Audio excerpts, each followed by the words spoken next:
Os encomiendo a Dios y a la palabra de su gracia, que puede edificaros y daros herencia entre todos los santificados. Y esta es mi oración para cada uno de ustedes en este preciso momento. Los encomiendo a Dios y a la palabra de su gracia. Que esta palabra que va a llegar a ustedes como receptores no sea mis palabras, no sea lo que escuchan o no escuchan, no sea algo físico, sino que sea su espíritu recibiéndola de esta palabra de gracia que es la Biblia. Entonces, ¿qué les parece si oramos para iniciar? Padre, te damos gracias por este día, te damos gracias por este domingo. Te entregamos a ti toda la gloria, la honra, el poder, la alabanza, la majestad. Tú eres glorioso, Padre, y queremos que en este día nos hables, nos llenes de tu Espíritu Santo. Guíame, Padre, a dar la palabra que tú quieres para la iglesia el día de hoy. Incluso si solamente una persona recibe algo, Padre, es más que suficiente para haber hecho esta reunión de domingo, Padre. Gracias en el nombre de Jesús. Amén y amén. Vamos a Santiago 4:8. Santiago 4 al 8. Voy a decir muchos versículos. Les pasé como 25 versículos a los de creativos. Pobrecito quien le hizo esto es pobre, perdonen. Creo que es Bella porque me está diciendo con mucha insistencia que sí fueron muchos. Pero voy a irme rápido. Tú búscalos ahí o anótalos de volada. Si crees que no está diciendo eso la Biblia, después lo verificas y me dices y te pasamos y todo. Pero aquí está. Santiago 4:8 dice: acérquense a Dios y Él se acercará a ustedes. ¿Quién se acerca primero, iglesia? Ok. Entonces, hay algo que tenemos que hacer, ¿no? Hay una acción en este versículo. Solo es un versículo. Solo es una línea. Hay algo que nosotros tenemos que hacer en este versículo, que es acercarnos. O sea, nosotros iniciamos, y aquí hay mucha controversia porque Dios inició desde antes, pero tú inicias acercándote a Él. ¿Ok? Nosotros iniciamos. Y el que iniciemos un acercamiento a Dios significa y provocará que el que puso las estrellas con sus dedos en los cielos y les puso nombre a cada una de ellas. ¿Ven la magnitud de lo que estamos hablando? El que tú te acerques provocará que Él se acerque a ti. No sé si te dio un peso en este momento, pero si no, al final de la prédica este es el objetivo que va a haber, que te dé un peso. El simple hecho de leer: acérquense a Dios y Él se acercará a ustedes. ¿Ok? No sé tú, pero me emociona mucho este verso.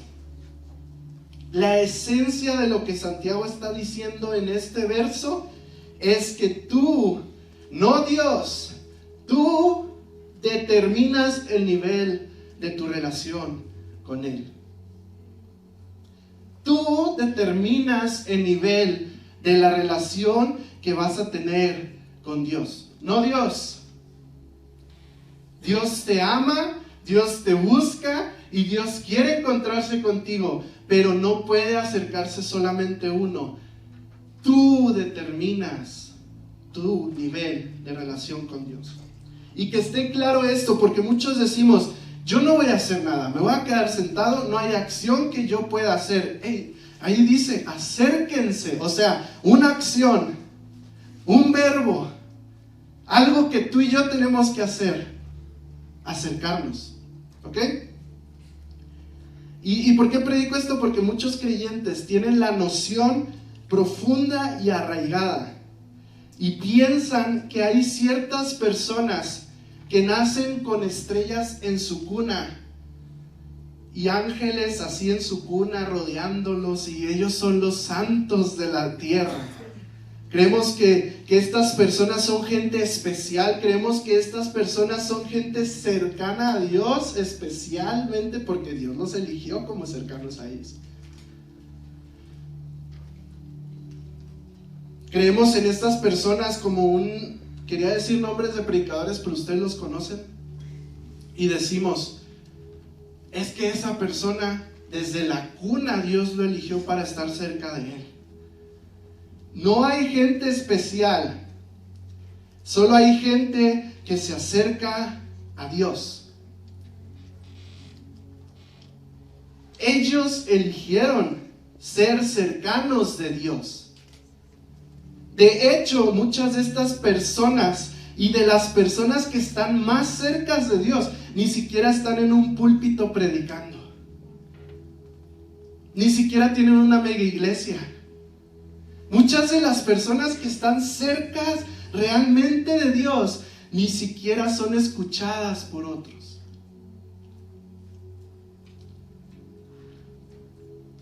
Y son cercanos porque ellos eligen acercarse a Dios. Pienso en Santiago diciendo en el verso 5, el Espíritu que habita en ti y en mí, Él nos anhela celosamente. Vamos a Santiago 4:5. ¿O creen que la Escritura dice en vano que Dios ama celosamente al Espíritu que hizo morar en nosotros? Si tú dudas que Dios ama celosamente tu vida, no es, aquí está. Dios ama celosamente tu vida. Él está apasionado por estar cerca de ti. Él está apasionado de estar cerca de ti. Vamos a Salmo 139, por eso les dije muchos versículos. Salmo 139, 17.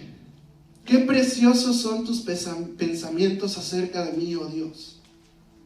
No se pueden enumerar. Ni siquiera puedo contarlos. Suman más que los granos de la arena, y cuando despierto, todavía estás conmigo.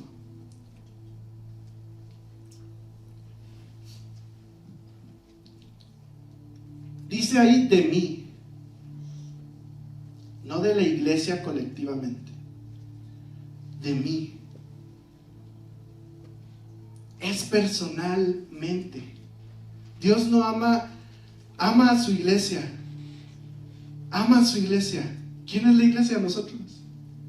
Por lo tanto, me ama a mí personalmente, no colectivamente nada más. ¿Ok? Y piénsalo por un momento. A ver si nos podemos dar cuenta de esto. Todas las playas, los desiertos, campos de golf donde hay arena, hay demasiada arena en el mundo. ¿Estamos de acuerdo? Demasiada. Ahora, ¿quién de ustedes piensa en alguien en quien no quieren estar cerca de ellos? Así, de esa magnitud. Cada año descubro cosas que a veces tú piensas y dices, no sabía que tenía. Por ejemplo, en Navidad. Llega Navidad, ahorita nadie está pensando en su árbol, nadie está pensando en sus lucecitas. Hasta que llega la temporada de Navidad, sacas todo y ves que están descompuestas las luces. Y dices, ay, pues es que no pensé en eso durante todo el año, ¿verdad?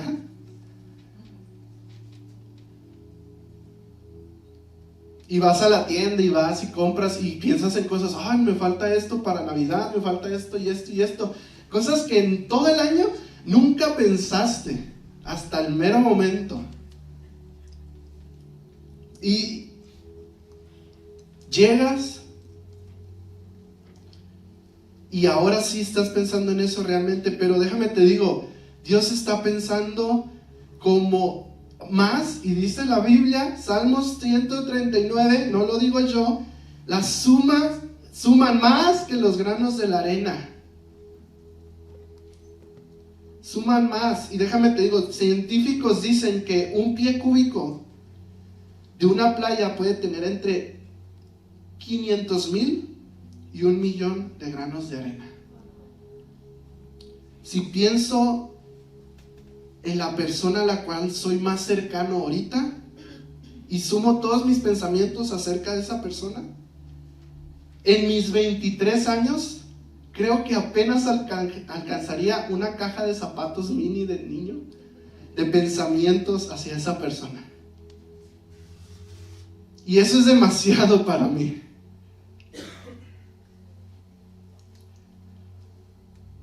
Una caja de zapatos llena de arena es un pensamiento cada 7 segundos por 40 años, sin tener que ir a dormir. O sea, ¿se imaginan cuánto piensa Dios en nosotros?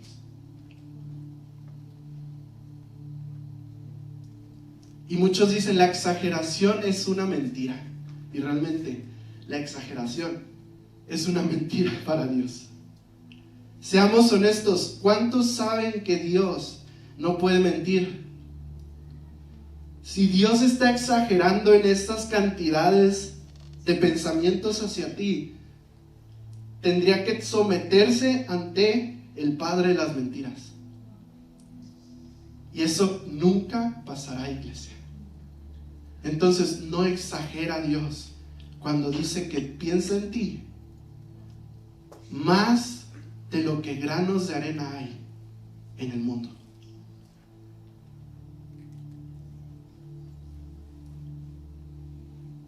No existe la exageración en la boca de Dios.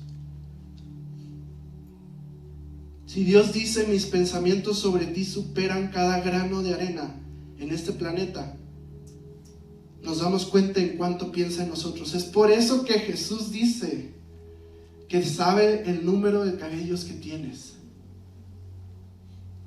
Él es Dios, Él es un Dios. Y quiero decirte, Moisés le dijo al pueblo de Israel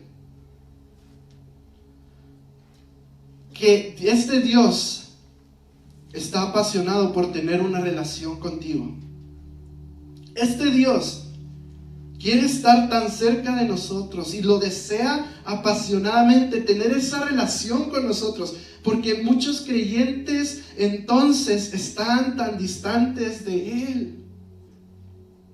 Si un Dios de este lado se quiere acercar, ¿por qué hay tantos creyentes alejados de Él? ¿Por qué hay tantas personas alejadas de un Dios que se apasiona por ti y quiere estar cerca? Y está en la Biblia.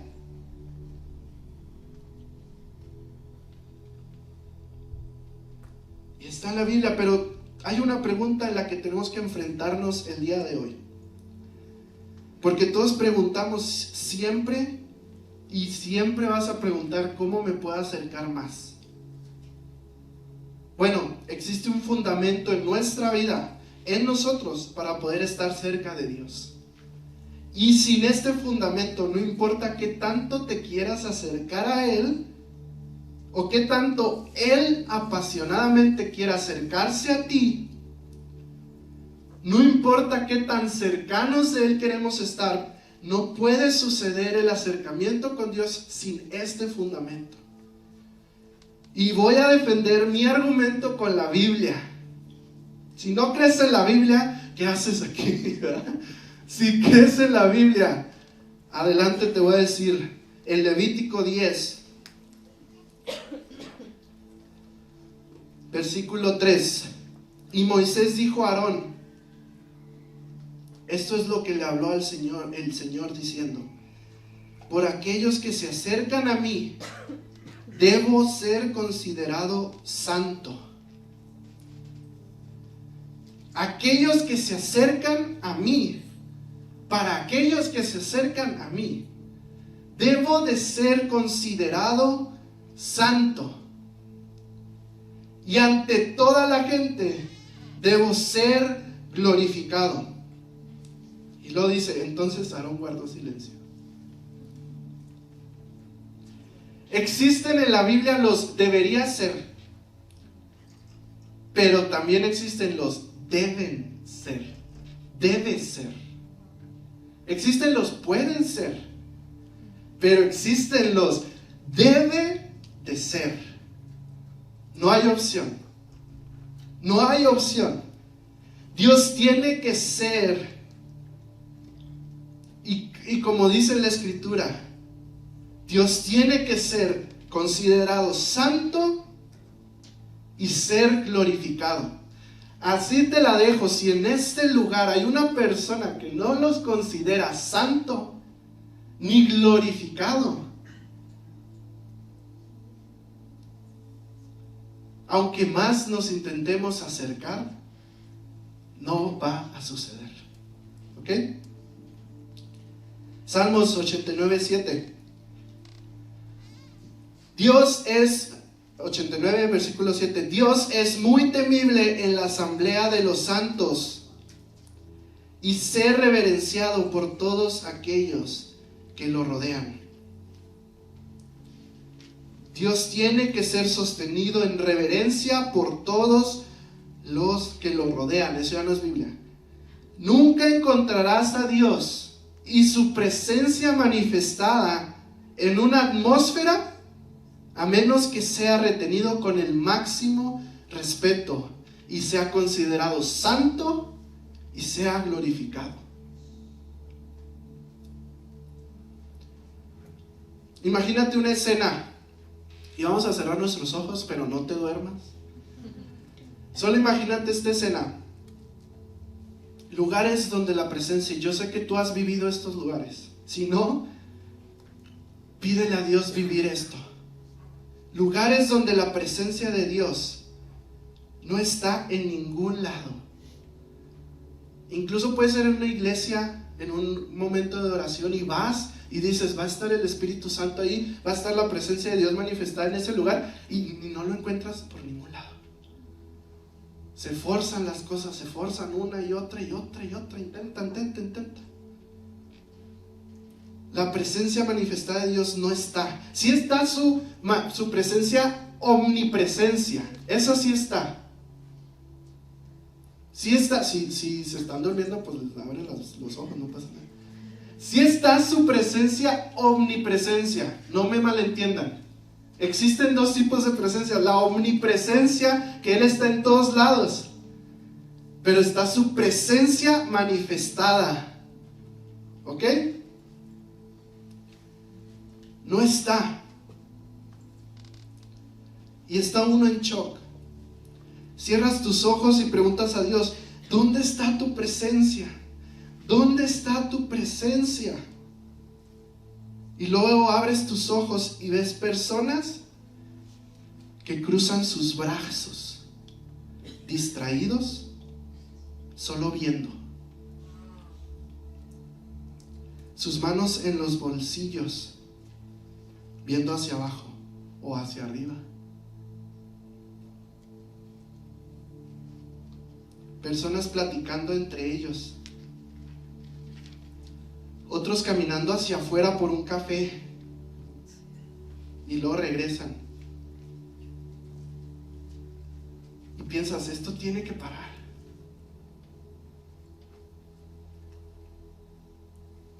Estamos todavía en la imaginación, imagínatelo. Uno de los líderes de alabanza viene y lee una escritura poderosísima. ¿Cuál leíste ahorita, Doris? ¿Cuál leíste ahorita? ¿Quién sabe? Juan 17, estamos leyéndola con todo. Ya me perdí. Y sin música, puede que haya un pianito ahí de fondo, o puede que no haya nada, pero está leyendo. Puedes escuchar aún con música cómo la gente susurra entre ellos. Y estás diciendo, ¿qué está pasando? Y te enojas. Y el Espíritu Santo te dice, aborda esto, haz algo sobre esto. Y ahora vamos a hacer la imaginación de que tú eres el predicador en este momento, ¿va? Tú vas a predicar en la iglesia el domingo. Está sucediendo todo esto en la iglesia. Llegas al frente, el Espíritu Santo, porque tú eres el que vas a predicar, te dice, aborda eso con la gente. te presentan, no, ¿qué va a pasar ahora, Luisito? Fuerte aplauso, muy bien. Te acercas, pones tu Biblia en el púlpito y piensas, ¿cómo tendré la atención de esta gente?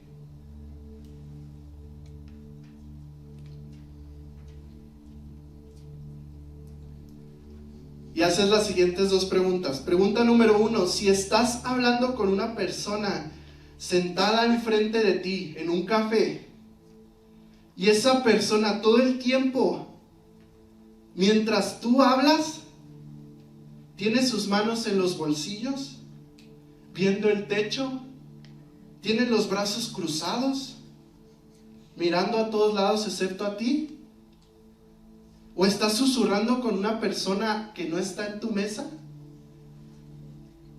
¿continuarías hablando con esa persona? ¿Seguirías hablando? Si la persona enfrente de ti está distraída, yo me callo, espero a que se termine de distraer y luego ya sigo hablando. Pregunta número 2. ¿Qué pasa si todo el tiempo que vas a la casa de tus vecinos y tocas la puerta y cuando abres la puerta se queda tipo, ¿eres tú de nuevo? Y se van. Te hago esta pregunta, ¿continuarías yendo a esa casa? Díganme, pues no. 2 ejemplos de lo que le hacemos al Espíritu Santo y a Dios. Y que el Espíritu Santo te hable en este momento en tu corazón, no yo, no mi boca. Dios nunca vendrá a un lugar donde Él no es sostenido con el mayor respeto. Te quiero decir, si el presidente de la nación entra en este momento y se para aquí, tú le darías 10 veces más respeto que al Espíritu Santo. Si Messi entrara, o el deportista que tú quieras, el que te imagines ahorita, Checo Pérez, entrara a este lugar y estuviera a punto de decir palabras, tú estarías en el borde de la silla esperando y anticipando cada palabra que él va a decir. No estamos dando el respeto que merece el Espíritu Santo.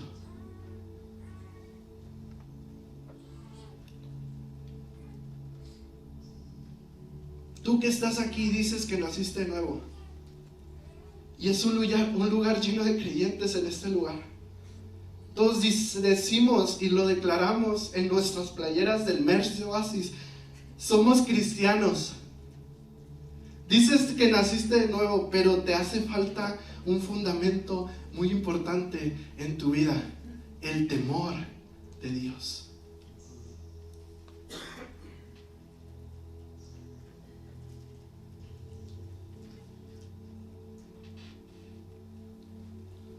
Te aseguro que la presencia de Dios llenaría este lugar y personas empezarían a llorar.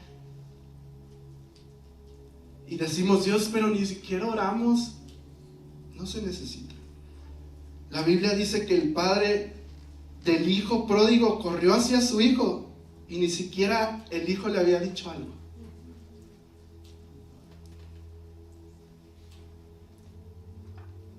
Él solo lo vio de lejos y corrió. Él solo vio de lejos que se acercaba y corrió. Ni siquiera escuchó antes una oración, un arrepentimiento, nada. Solo vio que se acercó y corrió hacia él. Quiero que te imagines, estamos usando mucho la imaginación ahora.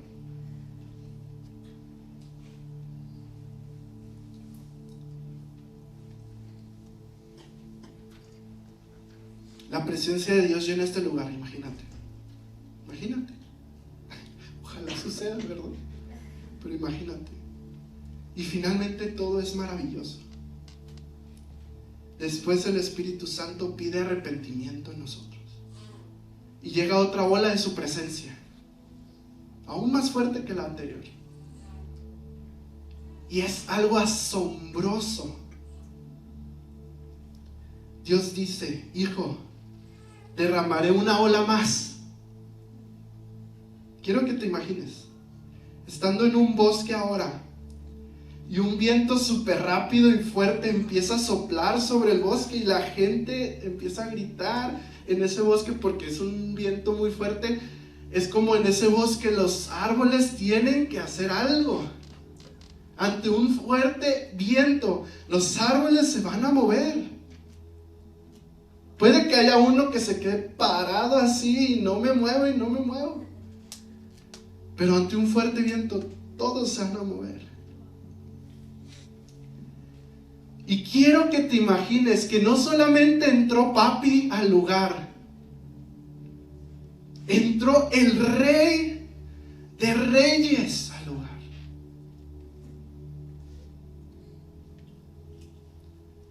Si dices una palabra mal o un movimiento en falso, estás muerto.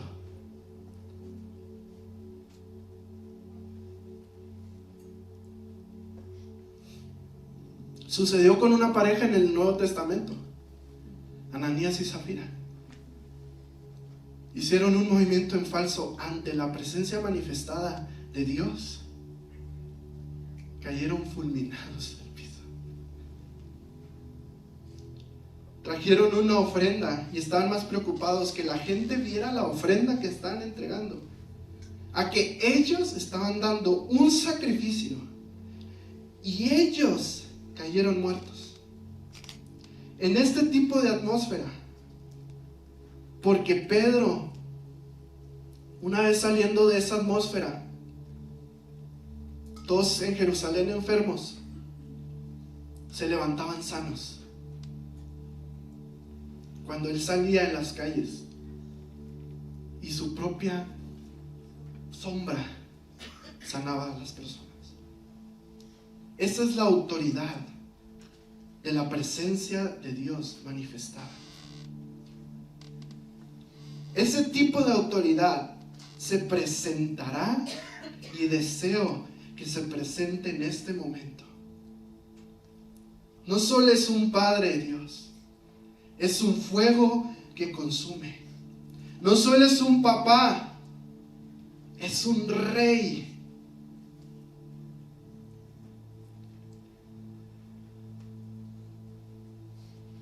Vamos al Nuevo Testamento, Hebreos 12, versículo 28.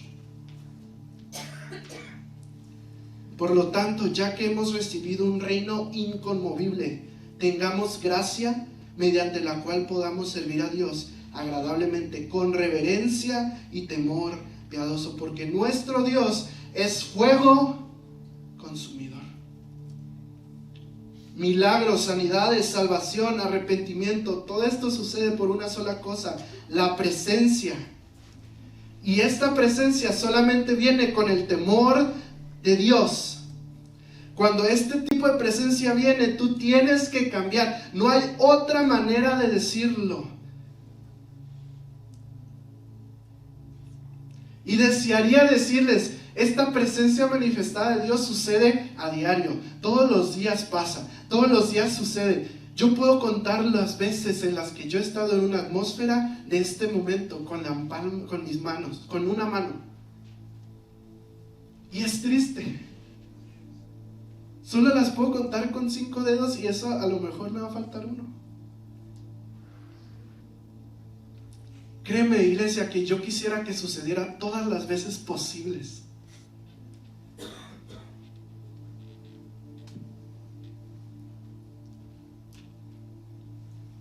Entonces, no sé si tú ya estás agarrando la onda de que estoy hablando en este momento. Pero este es el espíritu del temor de Dios. Es una de las 7 manifestaciones del Espíritu Santo. Isaías lo profetizó acerca de Jesús. Vamos a Isaías 11, versículo 2. El Espíritu del Señor reposará sobre él, o sea, Jesús. El espíritu de sabiduría y de entendimiento. Ahí hay 2 espíritus más. El espíritu de consejo y de poder. El espíritu de conocimiento y de temor del Señor. Su deleite está en el temor del Señor. ¿Su deleite no debería ser nuestro deleite? Vamos a Hebreos 5, versículo 7. Y oro para que la Biblia te predique, no yo. En los días de su vida mortal, Jesús ofreció oraciones y súplicas con fuerte clamor y lágrimas al que podía salvarlo de la muerte. Y fue escuchado por su temor reverente. Fue escuchado por su temor reverente. Aunque era hijo, mediante el sufrimiento aprendió a obedecer. Era escuchado por su temor reverente. Una cosa es orar, otra cosa es ser escuchado. Una cosa es acercarse, otra cosa es que Él se acerque. Hay momentos en donde tenemos que ser sabios.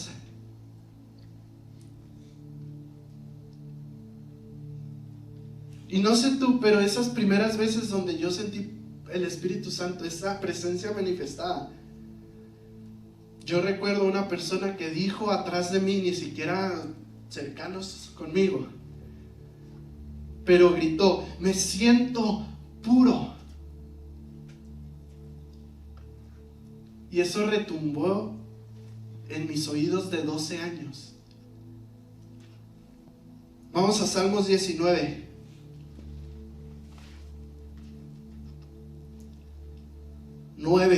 19:9. El temor del Señor es puro y permanece para siempre.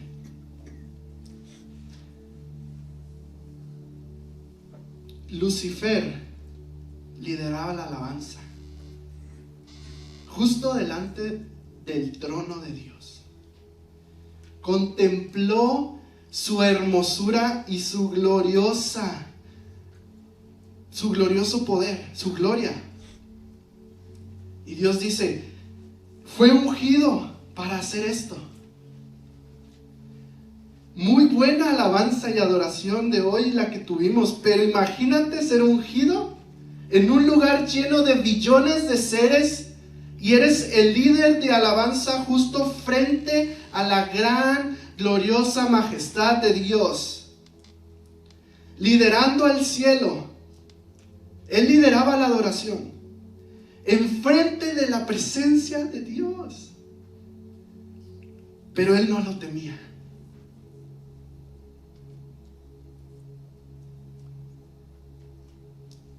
Por lo tanto, él no permaneció para siempre. Un tercio de los ángeles rodeando el trono de Dios. Ellos contemplaban la gloria de Dios 24/7 todos los días. Ellos no temían a Dios. Ellos no permanecieron para siempre. Adán y Eva caminaron en el jardín del Edén sin vergüenza, sin preocupación. Ellos no permanecieron para siempre porque no temieron a Dios.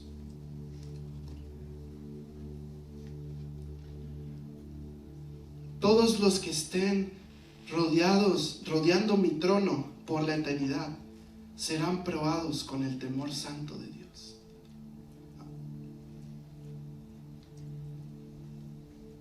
Después pensamos en pastores. Pensamos en estas personas, profetas, predicadores. Pensamos en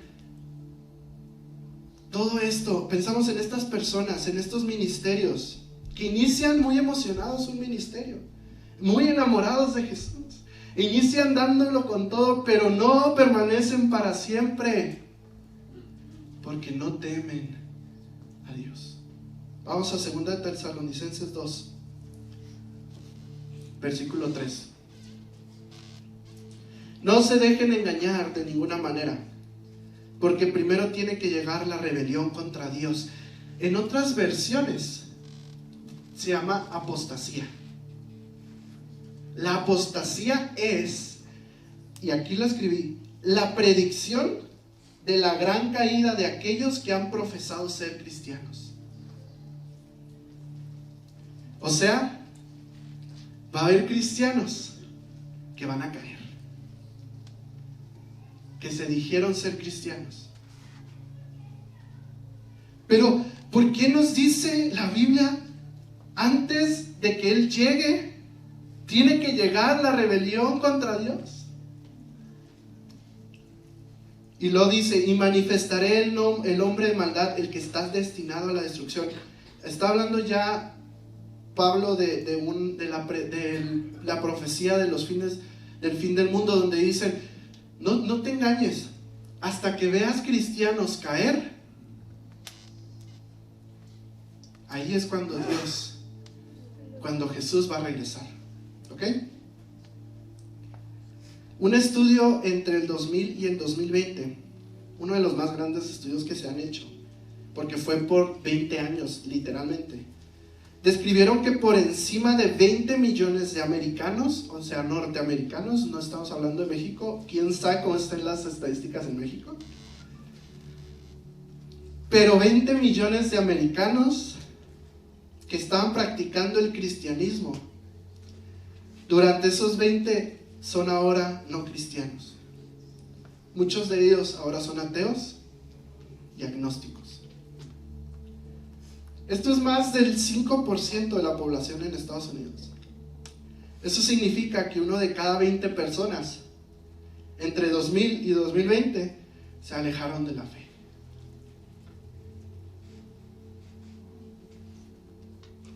Pablo profetizó que pasaría. Pero ¿por qué está sucediendo? Por la falta del temor de Dios. Y Pablo hizo la siguiente declaración en Filipenses 2:12. Digo que la Biblia te va a predicar, yo no.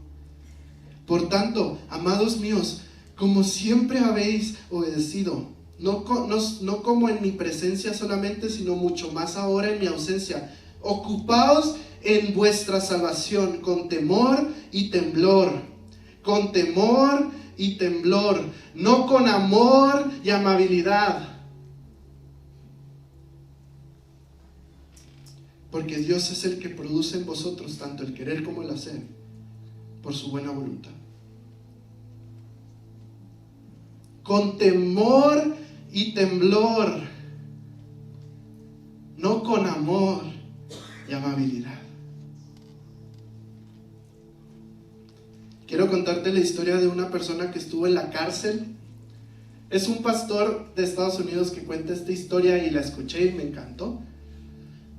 Y este pastor era muy joven en ese momento. Él no conocía el temor de Dios.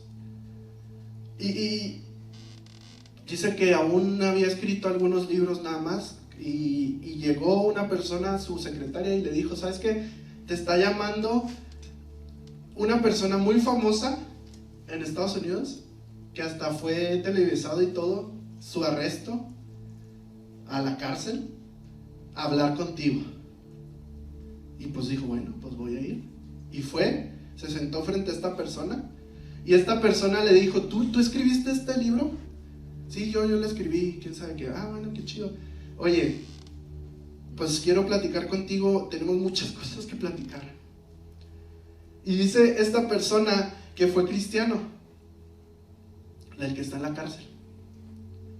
Fue cristiano y hasta dice, ahorita este libro me llenó tanto, me ministró tanto. Tenemos una iglesia en la cárcel, o sea, estamos teniendo una iglesia con reuniones en la cárcel de oración, etcétera. Y le dice a esta persona, me vienes a contar tu testimonio de que tú abriste esta iglesia o tú estás haciendo estas oraciones, liderando. Y hasta la persona que está en la cárcel le dijo, no, porque yo manipulo. Y eso no debe ser manipulado. Otra persona lo está liderando, yo no. Y todavía esta persona, que ahí les van las cosas que él hizo. Engañó a su esposa, robó y creo que hasta casi asesinó a alguien. Fue prófugo de la justicia. Lo fueron y fueron tras de él y lo agarraron y lo metieron a la cárcel. Y le pregunta, ¿tú dejaste de amar a Jesús? ¿Cuándo dejaste de amar a Jesús? fácil va a decirme entre todo esto que hizo. No entre tal año a tal año, donde pues ya hice todas las cosas malas que hice, ¿no? ¿Cuándo dejaste de amar a Jesús? Cometiste adulterio, fuiste arrestado y perseguido. Y esta persona le dijo: yo nunca dejé de amar a Jesús. ¿Qué? ¿Cómo que nunca dejaste de amar a Jesús? Si hiciste todas estas cosas malas, ¿por qué dices que nunca dejaste? Hasta se enojó esta persona. ¿Por qué dices que nunca dejaste de amar a Jesús? ¿Me estás diciendo que todas estas veces que hiciste estos pecados y cosas malas, seguías amando a Jesús? Y esta persona le respondió y le dijo: sí, yo amaba a Dios, pero yo no temía a Dios. Amamos a Jesús, pero no tememos a Dios.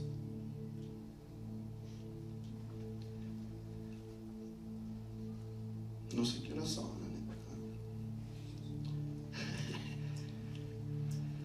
Ahora sí, que es el temor de Dios. Ya dimos mucho. ¿Qué es el temor de Dios? Primero que nada, no es estar asustado de Dios, quiero decirte, o tener miedo de Dios, no es eso. ¿Cómo puedes tener una relación íntima con alguien al que tienes miedo? O al que le temes, o al que te asusta su presencia. Cuando Moisés sacó el pueblo de Israel por medio de Dios de Egipto, a donde lo trajo, no a la tierra prometida primeramente, sino al lugar donde pueda encontrarse con Dios. Lo sacó de ahí para encontrarse con Dios primero. Le dijo al faraón como 5 veces: el Señor dice, deja ir a tu pueblo. Le dijo y le dijo y le dijo, y nomás no dejaba de ir a su pueblo, para que puedan adorarme en el desierto, decía, porque los llevaré a la tierra prometida. Pero, ¿por qué los llevaría a la tierra prometida antes de atraerlos al que lo prometió? ¿Por qué?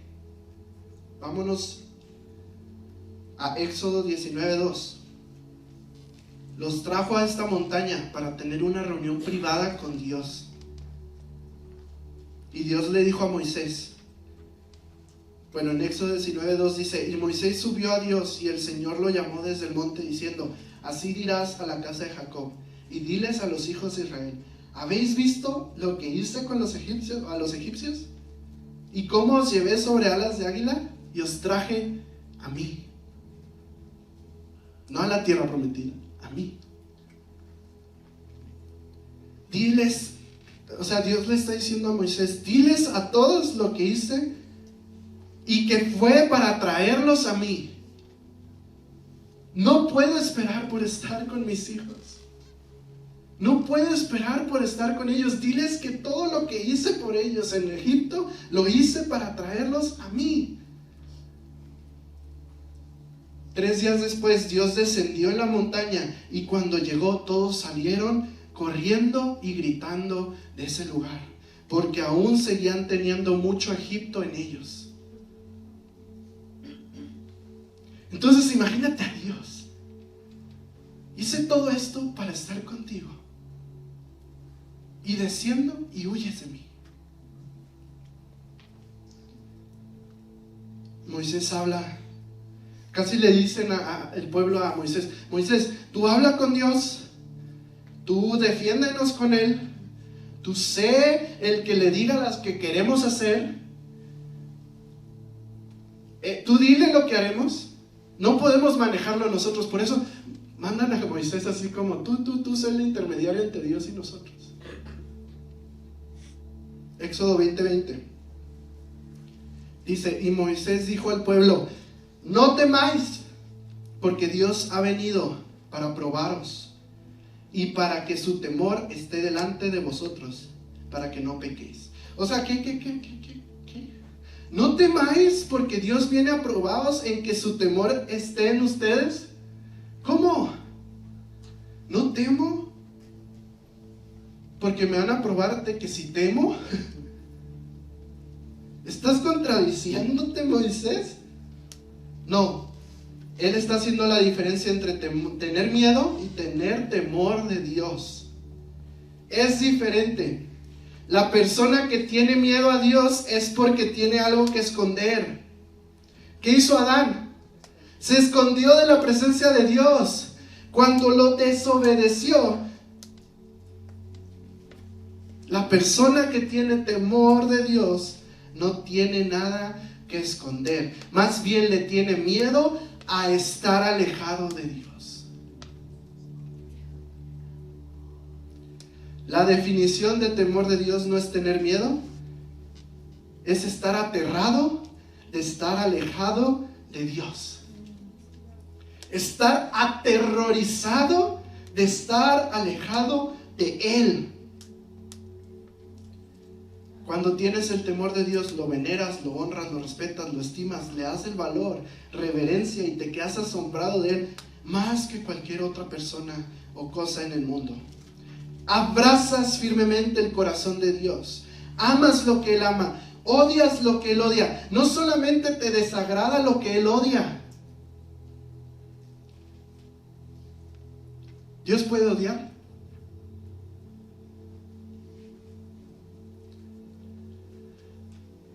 Vamos a quitar el espíritu de religión en este momento.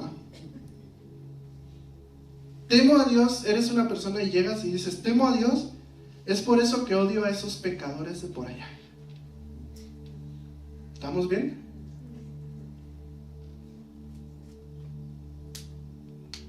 No temes a Dios porque odias lo que Él ama. Los ama y hasta murió por ellos. No insultes el temor de Dios así.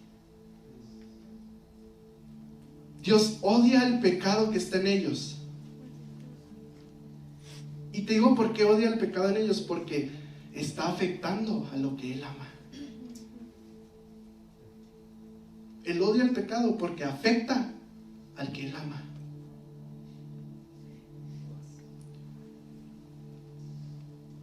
Muchas palabras y predicaciones que solo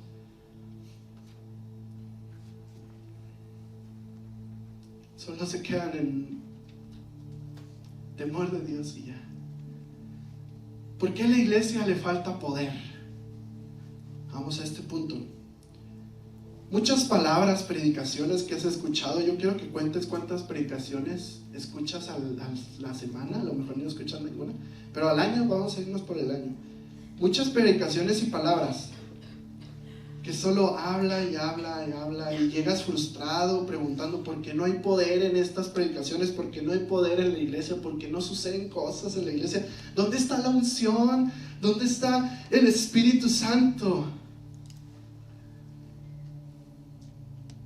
Pues Él dice a cada uno de nosotros, no hay poder en la iglesia porque toleras el pecado. Toleras el pecado, no solo en tu vida, sino también en la vida de otros. Y otra vez, no te estoy diciendo odia al pecador, solo no toleres el pecado. Hebreos 1:9.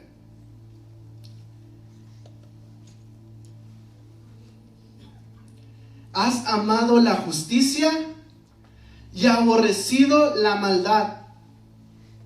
Una condición, por eso Dios, tu Dios, te ha ungido.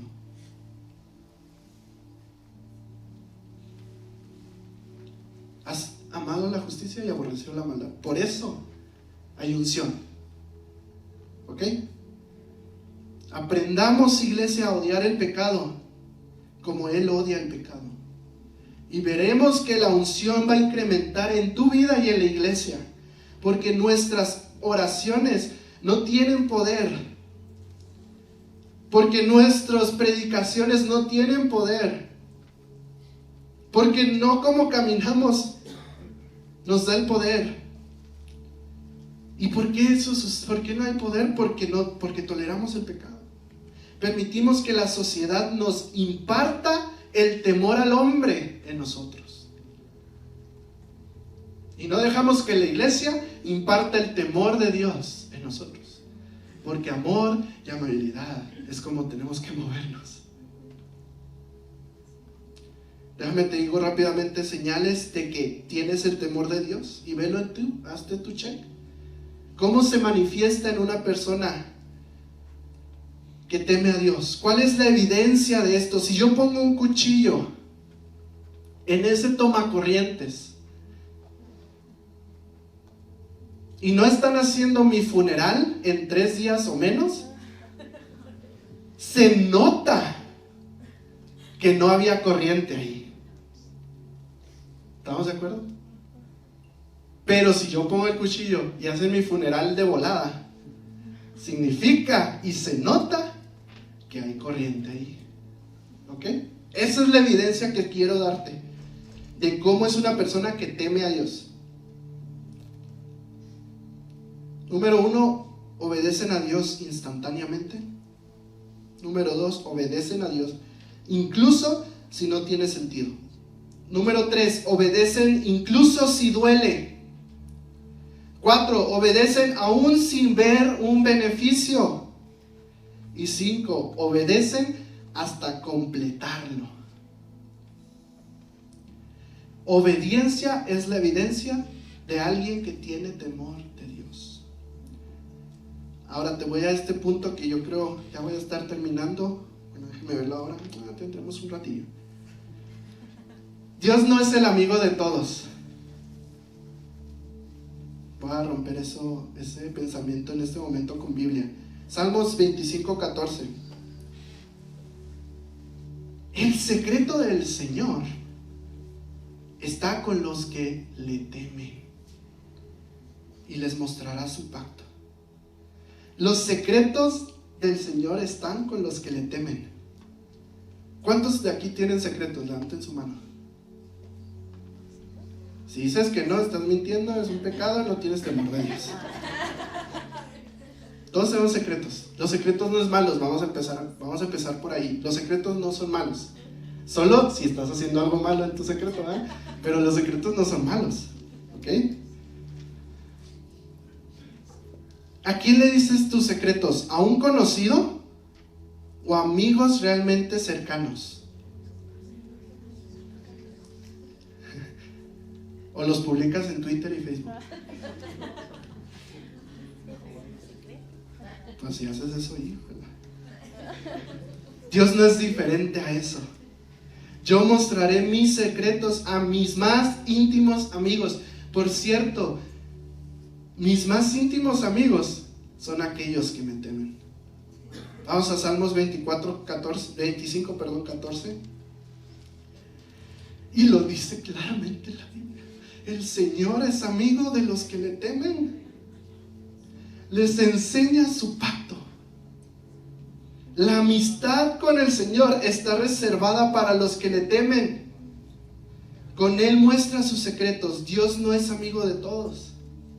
Más específicamente, Dios no es amigo de todos en la iglesia.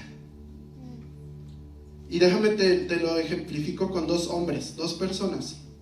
Hay 2 personas que fueron llamados amigos de Dios en el Viejo Testamento. Y ahí se va a ver la claridad de esto. Porque estos 2 ejemplifican que se necesita tener una relación de amistad cercana con el Señor. El primero es Abraham. Abraham, ¿por qué lo llamaron amigo de Dios? Porque cuando él era viejo, llega Dios y lo llama una noche y le dice: Abraham, ¿ves a tu hijo? Que llevaste más de 25 años en querer tenerlo y te lo di por fin. El que más amas sobre cualquier cosa en esta tierra. Quiero que vayas en un viaje de 3 días y lo mates por mí. Nosotros sabemos qué pasa después, pero él no sabía. Lo leímos y ya, pero él no. ¿Puedes imaginar dormir esa noche? No se puede, así de simple. Pero la Biblia dice: temprano, al siguiente día, Abraham iba en camino. Vamos a Génesis 22:3 si no me crees. A la mañana siguiente, Abraham se levantó temprano, ensilló a su asno y se llevó consigo a 2 de sus siervos y a su hijo Isaac. Y todavía tenemos personas que dicen, bueno, es que estoy negociando con Dios, esta negociación ya lleva 3 meses y apenas estoy así como viendo qué me suelto y qué le suelto. Es un proceso, ¿eh? Y fanfarroneamos y estamos dando en evidencia nuestra falta de temor de Dios. Ahora, ¿por qué Dios le dijo ir a un viaje de 3 días? Porque es fácil hacerlo cuando escuchaste la retumbante voz de Dios diciéndote la noche anterior. Pero ya cuando pasaron 2 días después y no escuchas ni una sola palabra del cielo en esos 2 días, y ves que te acercas a donde vas a poner a la persona más importante para ti, solo porque Dios te lo dijo hace 3 días, y tú estás, Dios, dime otra, algo, dame una confirmación. ¿Por qué un viaje de 3 días? Porque el primer día sí lo haces, va, Dios me lo dijo así retumbantemente. Pero 2 días de silencio del cielo, con solo una instrucción 3 días antes, es más difícil obedecer a Dios.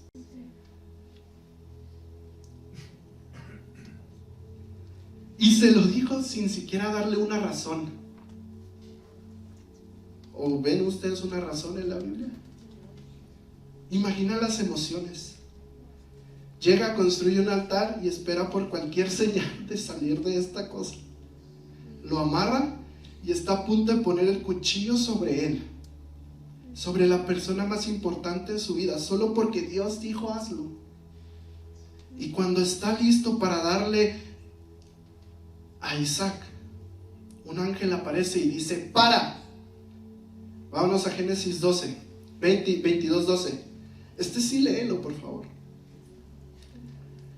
No le pongas la mano encima al niño, dijo el ángel. No le hagas ningún daño, porque ahora sé que verdaderamente temes a Dios. No me has negado ni siquiera a tu hijo.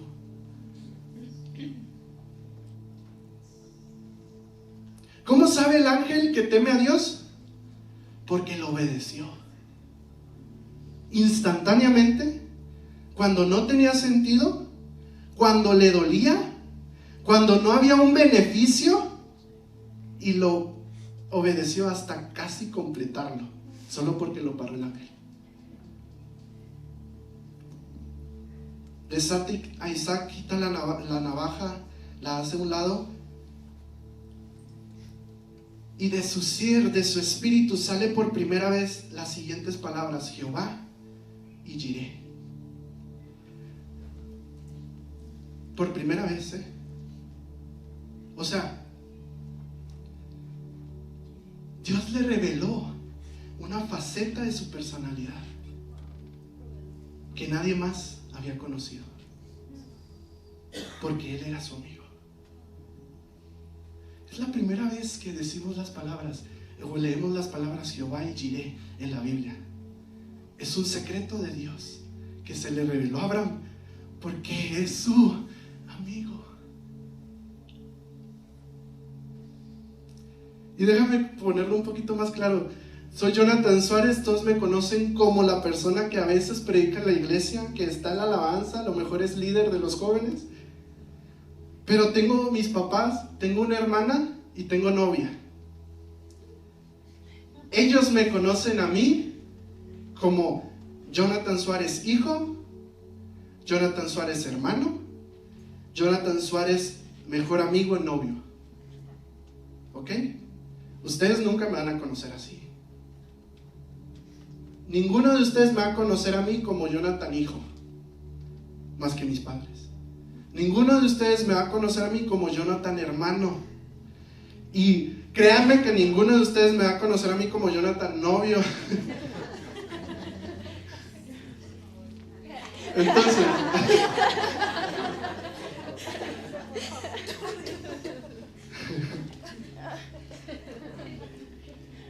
Dios le reveló esa fase de su personalidad a Abraham que nadie más conocía, porque él es su amigo.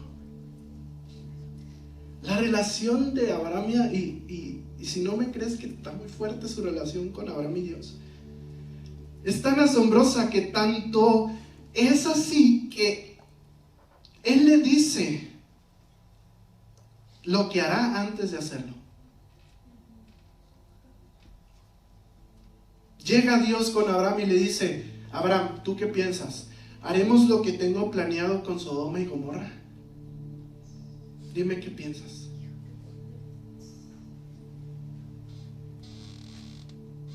¿Qué piensas de quemar estas dos ciudades? Y Abraham todo asustado: mi primo está allí, mi primo está allí. ¿Qué haré? Y le dice a Dios: Dios, ¿tú destruirías las ciudades si ves a 50 personas justas?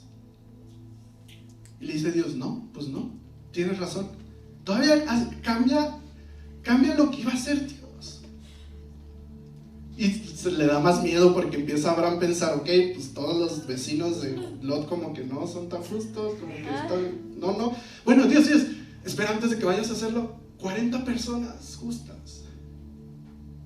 30, 20, 10. No había ni siquiera 10 personas justas. Tú decías Lot y 9 más, Lot y 9 más y ya. Pero no había ni siquiera 9 personas justas.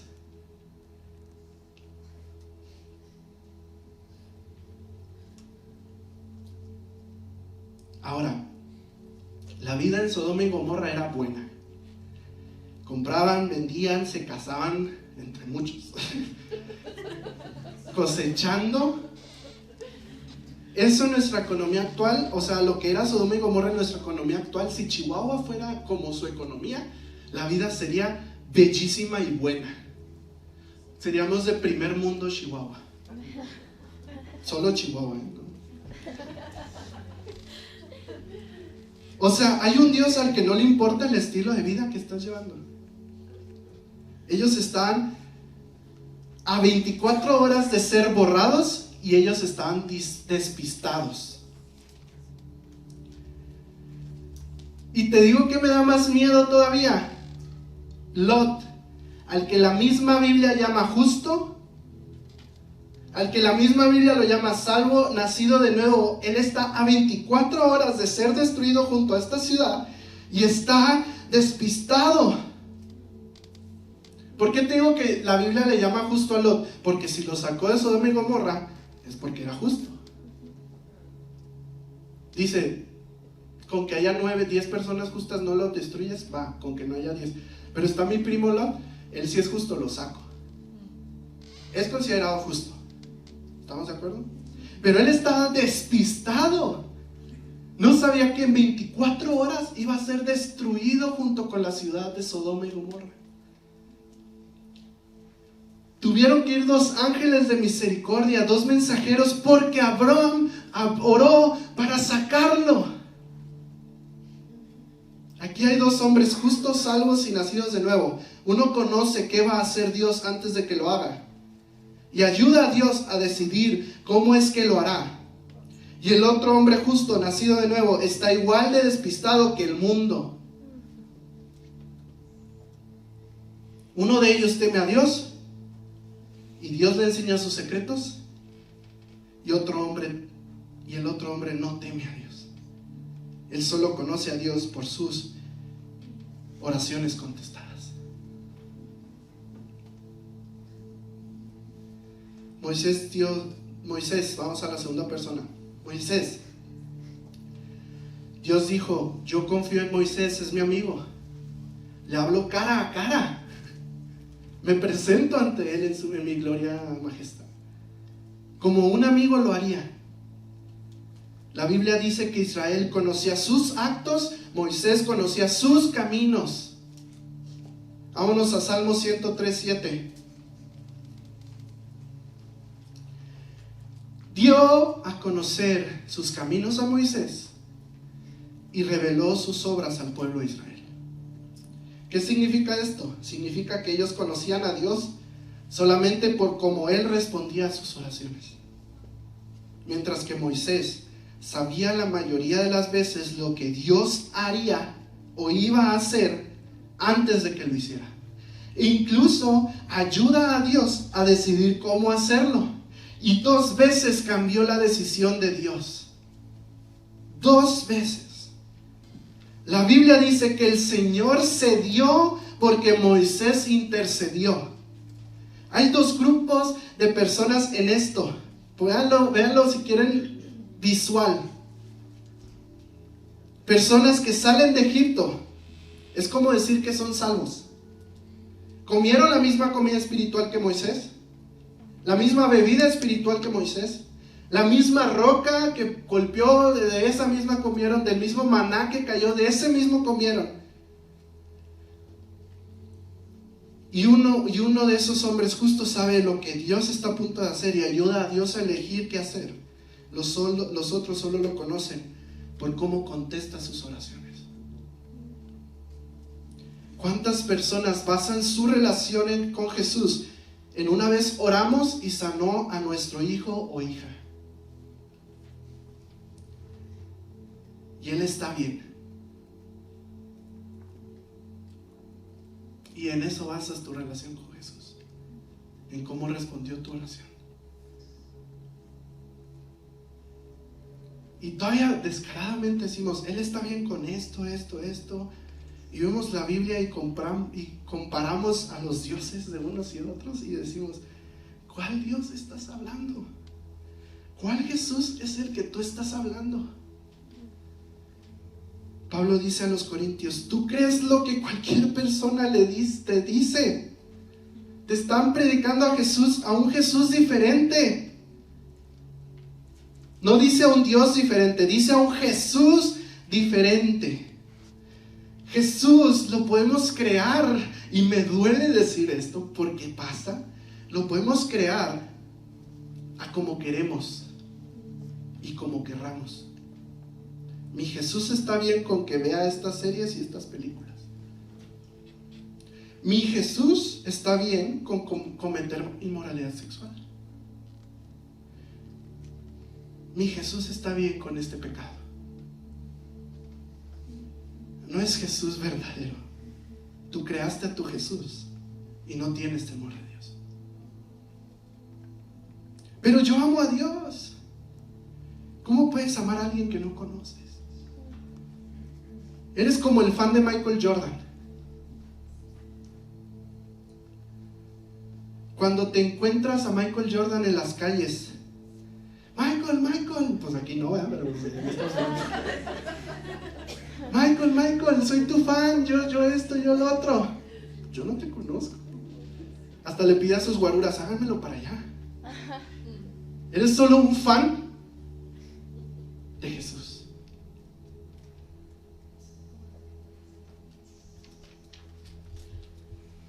Él no te reconocerá. Él te dirá, yo no te conozco, ¿quién eres tú? Hay una multitud de personas que dicen, Jesús, tú eres mi Señor. Y Él les dice, yo no te conozco, apártate de mí.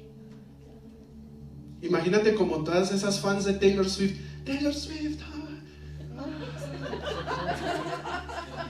Adorándola en los cines, ¿verdad? Cuando vayan con Taylor Swift, ella les va a decir, yo no les conozco. De hecho, hasta asco les dan de repente a los famosos.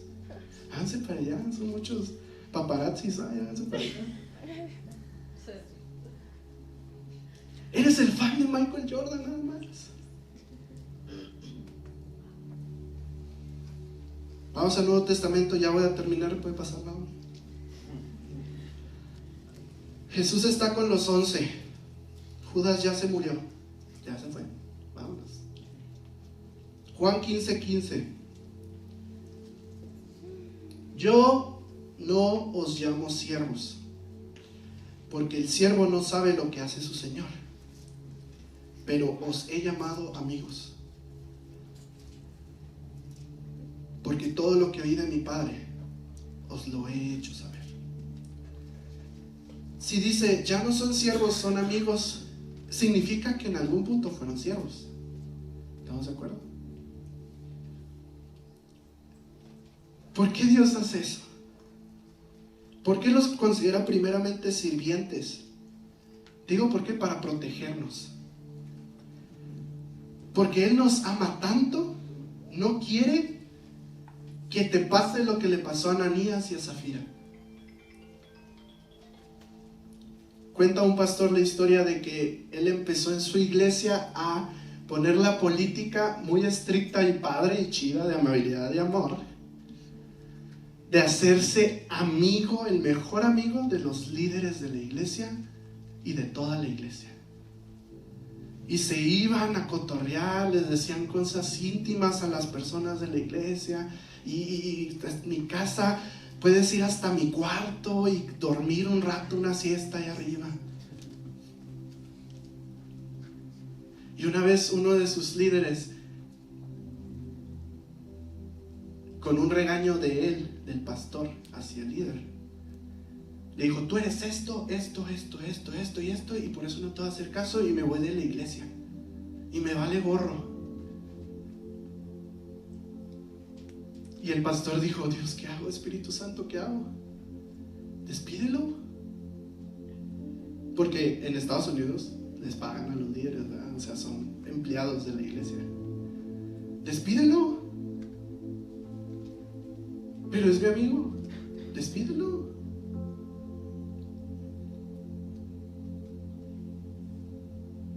¿Por qué Dios hace esto con nosotros?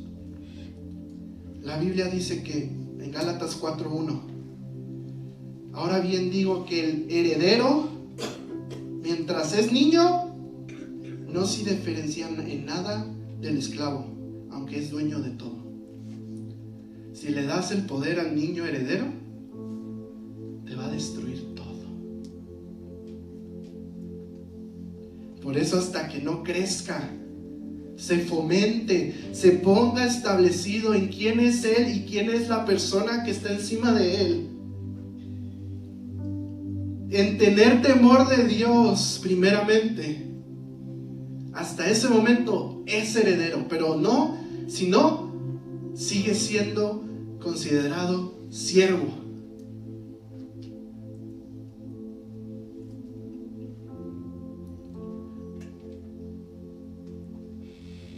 Tengo que mantenerte a nivel de siervo, porque no quiero que te suceda como Ananías y Zafira, dice Dios.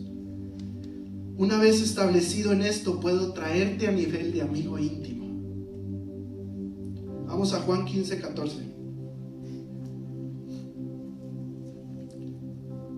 Y leemos: ustedes son mis amigos. Y hasta ahí nos quedamos. Y predicamos de esto, muchas rolas de esto. Y nos aventamos una prédica con: y ustedes son mis amigos. Pero déjame ver si me recuerdo de mis clases de español. Hay una condición aquí. Es un sí condicionado. Maestros de español, si me pueden decir, pero hay una condición. ¿Estamos de acuerdo? Ustedes son mis amigos si hacen lo que yo les mando. Hay una condición y nos salteamos esa condición muchas veces. ¿Qué pasa si yo te digo: te pagaré mucho dinero si trabajas por 40 horas? ¿Va? Y quedamos. Y pasan las 40 horas y llego y no te pago, y vienes y me dices: pero si me dijiste que me ibas a pagar muchísimo dinero.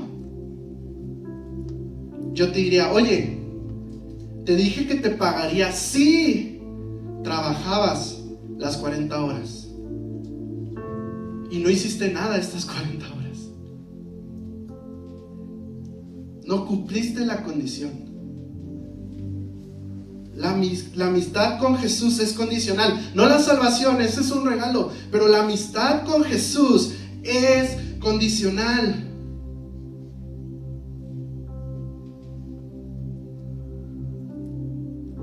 Eso es el temor de Dios. Temblando ante su palabra. Yo creo, hay muchas personas que dicen: yo creo que la Biblia fue escrita hace muchos años. Ya, mira, ya está vieja. No entiende que el 90% de personas antes de casarse se van a vivir juntos. No entiende eso la Biblia, no lo vivió en ese tiempo. No tienes temor de Dios.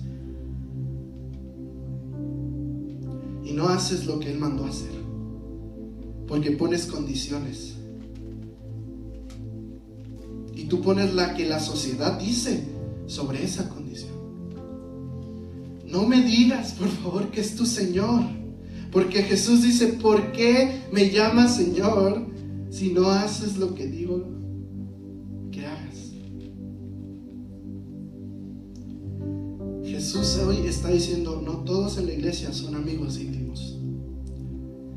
Él apasionadamente, y te dije lo primero, porque Él apasionadamente quiere ser un amigo íntimo tuyo, cercano con todos, pero tú determinas el nivel de tu relación con Dios, no Dios. Tú te acercas a Dios y Él se va a acercar a ti. Nunca podremos experimentar una relación con nuestro Creador sin el temor de Dios. Déjame te digo cómo te llamó por primera vez, cómo le llamaron por primera vez al temor de Dios. Le llamaron salvación por primera vez. Pablo dijo: para ustedes judíos y todo aquel que teme a Dios, este mensaje de salvación ha llegado. Pero hacemos nuestra oración de salvación desde el altar. El apóstol Pablo hizo un punto en la Biblia y dice que el hombre tiene que dejar a su padre y a su madre y unirse con su esposa, y que los dos serán uno. Pero esta es solo la ilustración de la manera en la que la iglesia deja todo y se une a Jesús. Jesús, el novio, llama a la novia. Cuando una mujer se casa, en ese día en el que se casa, camina en la iglesia con un vestido blanco, haciendo una declaración a todo el mundo: le estoy diciendo adiós a 4 billones de hombres, y le estoy diciendo a este único hombre que le estoy entregando todo de mí y mi corazón completo. La única manera de entrar a una relación es cuando tú le entregas todo. No volverá por una novia que se esté entregando la mitad de ella misma. Volverá por una novia que le está entregando lo mismo que Él entregó por ella, o sea, todo. Mi Creador va a venir a este mundo, y mi Creador vino a este mundo ya, sabiendo que sería avergonzado, sabiendo que sería deshonrado, sabiendo que sería escupido, derrotado, golpeado en el rostro, con espinas llegando a su cráneo, barba destrozada. Mi Creador, el que creó todo, sabía que esto pasaría, sabía que iba a caérsele la carne de su espalda, y lo hizo porque me ama. Así de tanto nos ama. Y el Creador que hizo todo eso no vendrá por una novia que se acuesta con el mundo.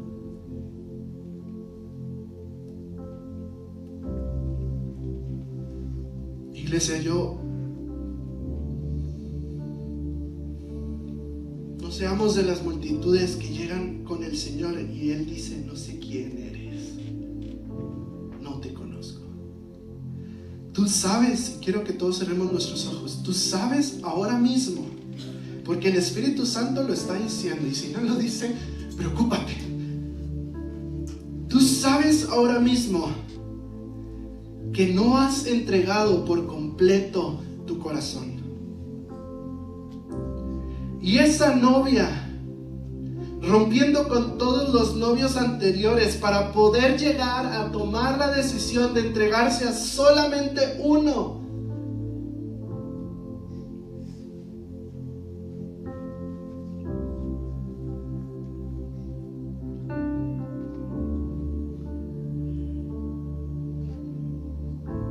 rompe con todo lo que Jesús murió por ti. Rompe con esos novios. va a venir el novio por una novia sin novios.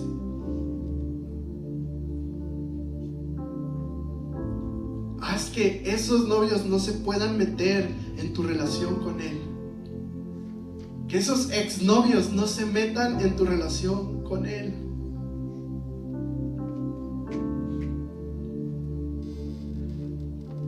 Y quiero hacer un llamado. Si a ti te movió algo del día de hoy, algo, lo que sea, la Biblia, lo que está diciendo,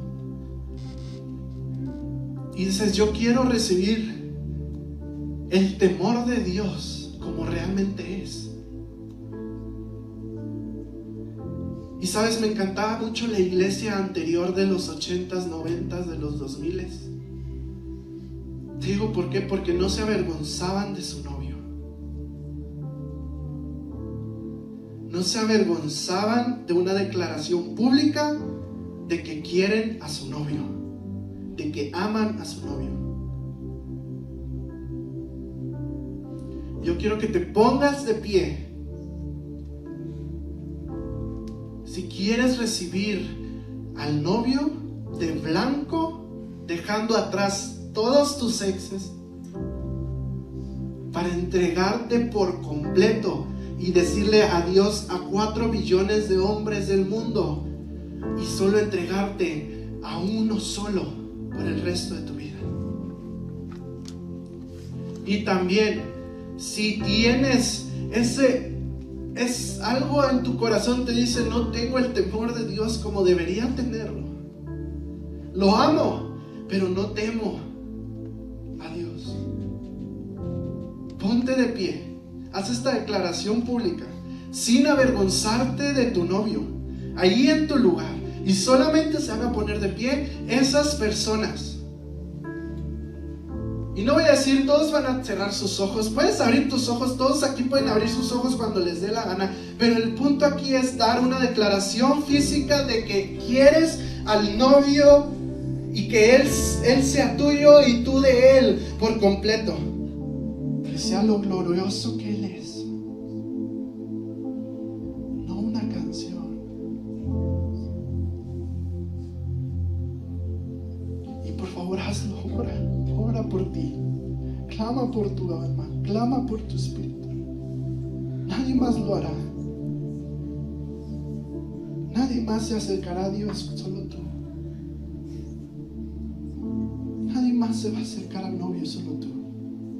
Es personal, no es colectivo, es personal.